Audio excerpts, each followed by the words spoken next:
If I was smart, I would start this video off screaming into the microphone, reciting the title as though you didn't read it. But instead, I'm doing this.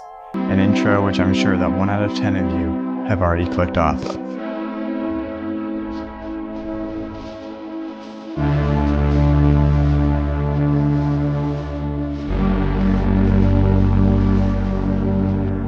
She's doing well. She's, top 1% of creators, but I mean, how many views a month? Like 40 or something? Like, it's great. It's phenomenal. Yeah. But it's like, she's tied down to her personality. If you don't like Emma, then you're not going to watch her videos. You know what I mean? And so there's only so big that can take you. Can you put scissors in your carry-on?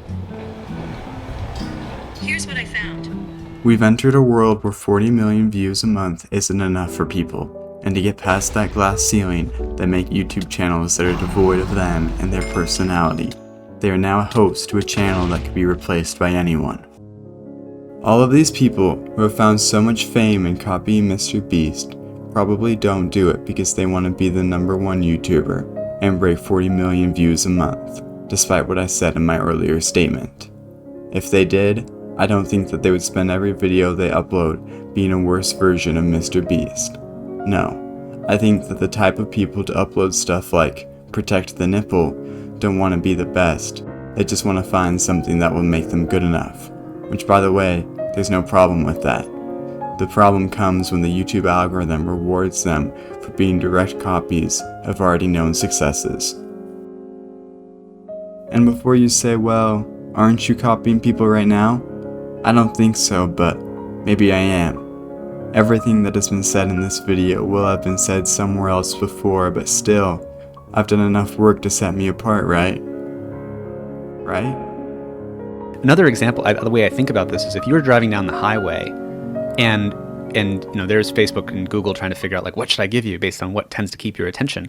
If you look at a car crash and everybody driving down the highway, they look at the car crash. According to Facebook and Google, it's like the whole world wants car crashes. We just feed them car crashes after car crashes after car crashes. Sometimes I'll watch a Mr. Beast video and I'll start to ask myself, why am I even watching this? It's not the kind of content that I like to watch. There's just simply enough stuff going on to keep me from getting bored and clicking onto another video.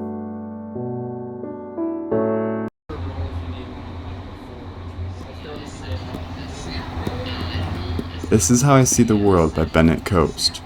An amazing video which I almost clicked off of several times while watching.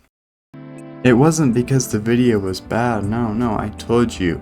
It was an amazing video, but it was also a little confusing. I mean, I had no idea what I was watching. The video starts with no dialogue, no nothing. There's no Mr. Beast voice telling you what it's gonna be. The title is, This Is How I See the World. I mean, I have no idea what I'm getting into. And at first, I didn't like it. Viewers like myself are no longer accustomed to watching videos that take some time to get into. And unfortunately, in favor of retention and the YouTube algorithm, YouTubers are forced to sacrifice parts of their videos that would otherwise make them better simply because they won't hold people's attention for long enough. YouTube has made it so that every single second of your video has to be engaging, because if it's not, people will find another one to click onto. What's up, guys? Paperbag here. Today I'm going to be reacting to a little clip that I decided not to put in this video simply because I didn't think it was good enough. But before we get into it, make sure you guys like and subscribe to become a part of the Paperbag Army today. Alright, let's get straight into the clip. I just, I don't feel like the current state of YouTube is that great. Why not? Like, do you think that Mr. Beast videos and that sort of genre is bad? No, they're not bad, not at all. But at the end of the day, if you look at them, they're just glorified reality TV. See, I don't understand, because Mr. Beast has helped millions of people, so I don't get what your problem is. He has done great things, but that's not what I'm talking about. Mr. Beast is what I'm talking about, his videos. The brand, not him, okay? And if you look at his videos, what you'll notice is that they're all very formulaic, they're all very palatable, and they're all for a very wide audience, which on YouTube, the widest audience is young kids, and that's what his videos are for. And what's unfortunate isn't that he's making these videos, isn't that he's helping people, but that people have noticed what he's doing, they've noticed how he gets huge, and now they're all just copying him. And so now you have all...